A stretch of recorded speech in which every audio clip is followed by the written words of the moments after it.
Hello and welcome to our Day 2 live streaming coverage from RSAC Conference 2025.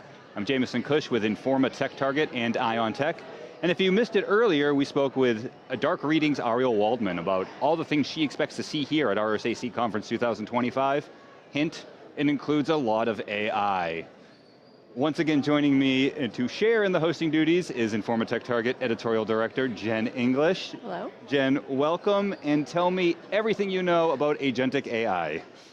More than I did a couple of months ago, for sure. It came out of nowhere, it seems, and it takes away the human element and it makes more autonomous decisions, and that can have some really great implications for security teams and maybe introduces some more risk.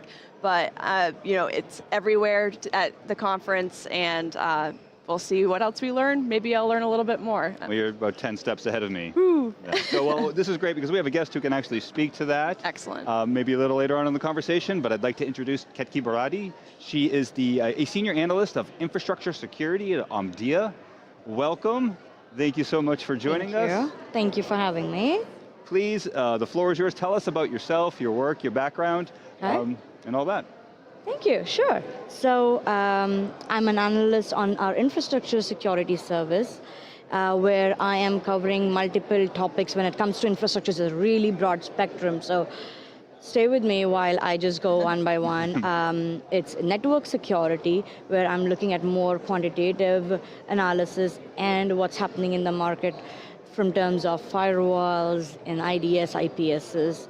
Content security is the second topic, where I'm looking at more threats coming in from the email security side and sandboxing and web browsing. Of course, the more trending topics recently have been cloud security and SASE, so that kind of fits into our Omdia's taxonomy for infrastructure. So understanding what's happening on the edge and how is this entire cloud spectrum evolving and where it needs to be secured, and it's everywhere. So that's kind of like all coming up together. And like we've seen, there's a huge boost of all the SaaS applications everywhere. So it's application security is something that we cannot miss nowadays. So that's the part of my coverage as well. So I do a split between more of the quantitative research, some data crunching, forecasting for our clients, and have an analysis-driven story to tell from these numbers to talk around what's happening, what should we be expecting, and what's 2025 gonna look like. One thing I'll definitely like to highlight from the research perspective is the topics that would really we would be focusing on for this year is definitely going to be a multi-cloud security aspect of the research, along with software supply chain, where DevSecOps is getting so important role. It's playing a key role or approach in that security perspective. And then AI in infrastructure is definitely one of the hottest topics. Great. So just a little bit there. Yeah, no, that's it, I'll stop. No, that's great, I love it. So I wanted to kind of dig into the cloud security. You mentioned multi-cloud security, and there are so many different terms with each of the providers, so many different metrics that they use, and security teams are using all of these platforms, SaaS and providers, so how can they handle all of these different variations? That's true. So the different names in security or cloud security that you mentioned, we call it the acronym soup, which we all are trying to eat, but it's really hard to really understand and digest all these different acronyms. But we're seeing a huge consolidation and integration happening into a platform for cloud security. And it's not like a new thing. It's been evolving over from like past 2 to 3 years, but now CNAPP, that's the Cloud Application Protection Platform, that's Cloud Native Application Protection, has been the core platform where we have all these different acronyms of security for cloud jumping into. So there was a time when there were cloud-born vendors, I would say, which to highlight would be like Orca, Wiz recently is a good name to know, who started in cloud, who are born in cloud, who were dedicated to have the more posture management security and make sure that everyone in your cloud everything in your cloud is running fine. But then soon it was realized by all the different domains within security, such as network security, vendors started to work on their own cloud version of the truth. Endpoint vendors, I think CrowdStrike would be a good example from their side, where EDR was their entry game, but then it expanded into cloud. Same for identity, same for data, and then they started expanding on the cloud security coverage and started building their own CSPMS or a platform which was called CNAP, whereas on the other end we had these cloud-born vendors who were growing up with their platform, and a kind of at the same time they all were trying to integrate with each other because they did share customers and try to have more seamless integration between them. And one of the factors why there was a need of this integration was because it was not the time where you look at an enterprise and a CISO can say that, oh, we are using AWS as a cloud provider. It's before you know, in weeks or in months, you are using a multi-cloud environment. Your employees are already using apps from different cloud providers, and you're not even aware about that. So that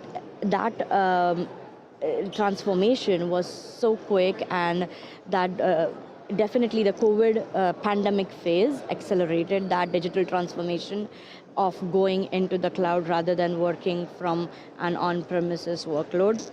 And I think that's really got into that platform phase. So I would say multi-cloud was one of the driving factors there.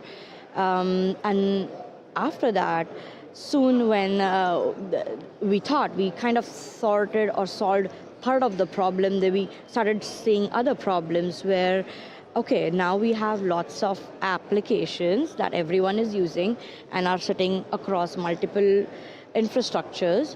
We are trying to secure them through a platform, which is, okay, CNAP for now.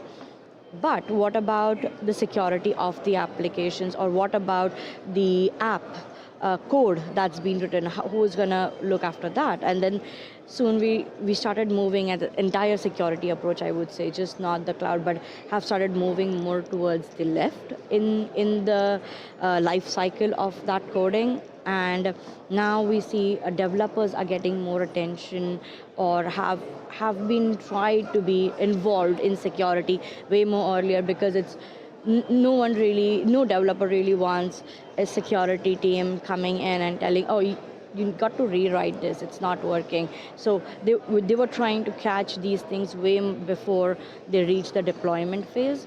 And I think that was another thing that kept this thriving. And now with AI getting into the picture, everything has just become too fast. It's the threats are increasing, the attack surface is raising daily, and there is no way to have a guardrail to keep them in the room. It's out in the ground, and you got to go and make sure everything is been tapped and identified and sorted, and there's no these false alerts coming up to just overwhelm the analysts. So that's where the cloud security is being going from a platform perspective. But one thing I would add to just complete my previous thought, where I started with, where it was just a CSPM as a start, as a product, but then soon, as these multiple trends evolved, cloud security providers started understanding the fact that, okay, this just understanding misconfiguration or the structure is not going to be enough for us. We need to look at the identity factor of it. First of all, we need to have the workloads secured. because there were no more like just not just like on-premises servers anymore. There were workloads in cloud with containers and virtual machines and Kubernetes. All these security bits and pieces from the workload end came in. Then moved on to a more identity factor where who really is accessing these workloads? Are they eligible to go and change anything? Can they do? And then the more, that's where the zero trust approach, where check before you really give access to anyone, and least privilege was entitled through that identity factor. And now it's grown to data, because we cannot miss the data that has been exchanged, just making sure that we are securing the data well enough. So DSPM from a security posture management angle, but from just looking at the data, needed attention here. But at present, I would say, I know I'm going a very round, winding way, but to conclude, at present, where we are sitting is, it's no more just looking at the platform or giving an afterthought to the situation. It's about being proactive, and we want to know what's happening now and how quickly can we solve that issue immediately in runtime. So having a more real-time view into the environment is what, in cloud, we are doing it through cloud detection and response products, which have been around for a while, but they have recently started becoming a part of the CNAP donut, I would say. It's I don't know, there's going to be so many other, like it's going to be like a shellfish. It's just going to grow instead of like just have one pie chart of it. But yeah, that's where the cloud security stands right now. So listening to you describe that, it seems like it's a very, we'll say, robust and dynamic market. Are there any disruptions within the vendor space or disruptors that are drawing attention? A great question. Actually, yes. Going back to the very start when I said there were two pools, cloud-born and the other domains of security that were like coming in together. Over time, what we see, at least through our research, is the cloud-born vendors are definitely, few of them just get acquired because they are so niche in a technology and they make a best piece for a larger vendor who doesn't want to have the entire inbuilt feature. So that was one thing that was happening. But the second thing is there are startups like, again, I'll go back to Wiz was a really good example, which started like 4 or 5 years ago, and that startup really grew up, had a very robust solution, and was able to get to a competitive stage where it was competing to a larger vendor. But on the other side, I'll speak to the network security vendors, where we saw Palo Alto, Cisco, and Checkpoint, Fortinet doing a lot of investment in their cloud security portfolio. But out of these, recently, we've heard that there's a lot of investment moved away from cloud security, or CNAP specifically, for Cisco and Checkpoint, just because they want to have more focus on their networking side of the business or the edge side of the business. So maybe that gives us a sense that cloud security may not be like a piece of cake for everyone. I mean, they are trying, but they're still offering security, but they are more okay OEMing with someone. And then I think they're using Wiz as well, but then now there's a whole different story with Google and Wiz acquisition. So we'll see how that rolls out for other vendors. But I think that the cloud-born vendors and then these networking vendors, they have definitely had their separate identity in the market. And I think I would still say Palo Alto has been one of the more elaborate platforms that we see covering both ends of it. So what are the cybersecurity budgets looking like for enterprises, right, looking at these vendors? So we do a survey called Omdia Decision Maker Survey, which is an annual survey. We interview around like at least 800 something enterprises to understand what their planning is for cybersecurity in the coming year or two, or how it looks over the spectrum for 5 years. And we saw that comparing it to last year, this year, we saw that the budget for security dedicated was up by like 10-20%. Though the main concern, like this immediate second question was, what's your major concern in security?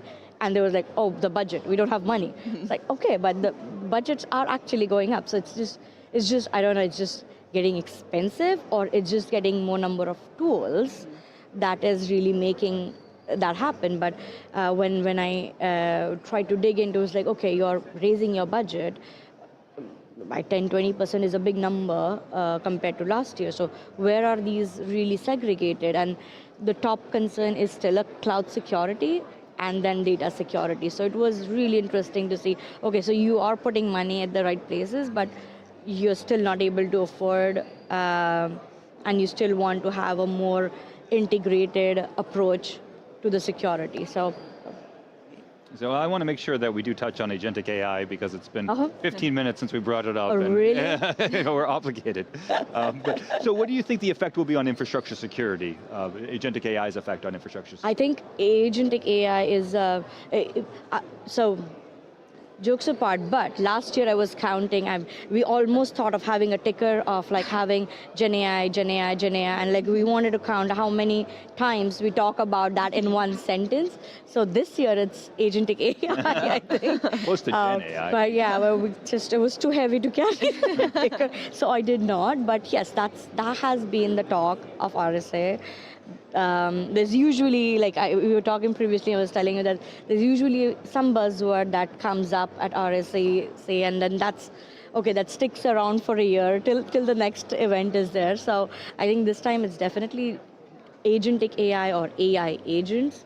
Let me see how can I simplify it. So I'll first compare it to Gen AI. So when we say Gen AI, it's a more, let's say, a passive way of using AI, where there's a set amount of data given to a model, it's trained on it, and then you ask any question, it's like an encyclopedia, it'll answer you in a very humanly language. Easy to digest, easy to understand, perfect. And it's been used massively by everyone. Even if the enterprises say that they don't use AI, they do use AI, or they just don't know that their employees use AI at some part. There's somewhere they're touching to some interfaces. Now, when we were done with this, it took a while to adopt that Gen AI wave when it was new, but it's not happened with the Agentic AI, I would say that way, because Agentic AI has been more dynamic in it's trained. I'll say it's an agent that would sit on your environment. It will train on specific data that you're given, but it lives in your real-time environment. So it's learning every day, every second, every minute, and it's reacting to what it's learning.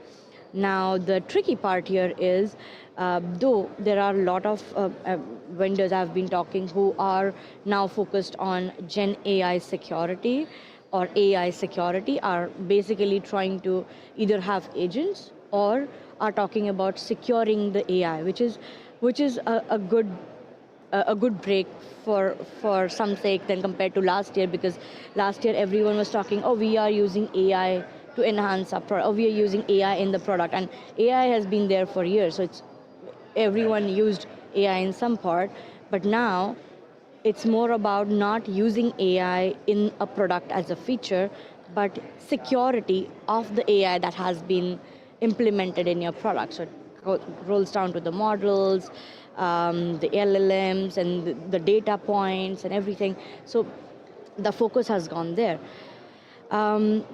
Now, what agents are helping us do is to expedite the security of whatever feature we are applying to our security product using an AI. So understanding the threat hunting has, so I think on an average, if a SOC analyst is spending, let's say, 25, 26 hours on solving or looking at the logs, agentic AI is going to be able to narrow it down to like 6 or 7 crucial logs that these are the things, these are the alerts, very high risk, can you please take a look at this? And then the most crucial risky logs are cleared, and then we have a better or more time to look at the others.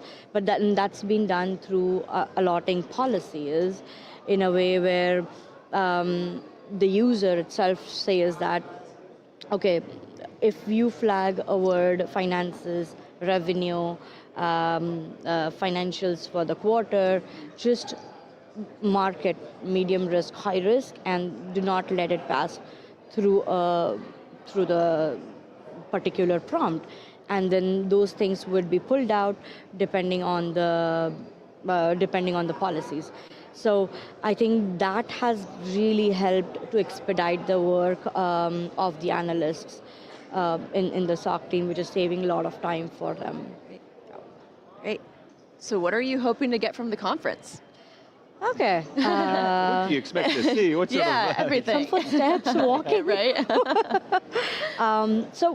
Actually, yes, I do want to understand what, like I said, yes, AI is a big topic. I do want to understand, talking to so many vendors up till now, at least, I'm not able to differentiate them. How are you different from each other? Like, everyone is still solving a part of a puzzle. A few of them say they have a platform, but still, how is that overlaying of those platforms or that part of the puzzle sits together? That would be really crucial for us to understand, and then because that's what the customers are asking for as well, the enterprise is asking as well, and they want automation. Agreed, automation is important. What's the safest and best way and quickest way that can happen without interfering with their whatever regular business they are into? Because another data point I would say from our Omdia decision maker survey was we tried to ask how many, like on an average, how many tools do you have in your environment for security? It was like, I was like really hoping, platforms and everything is been really for some consolidation, so I don't think there would be many. And you won't believe, but 30% enterprises say they have like 50 at least products or tools still in their environment. So there's, maybe that's where the budget is going, maybe. Yeah.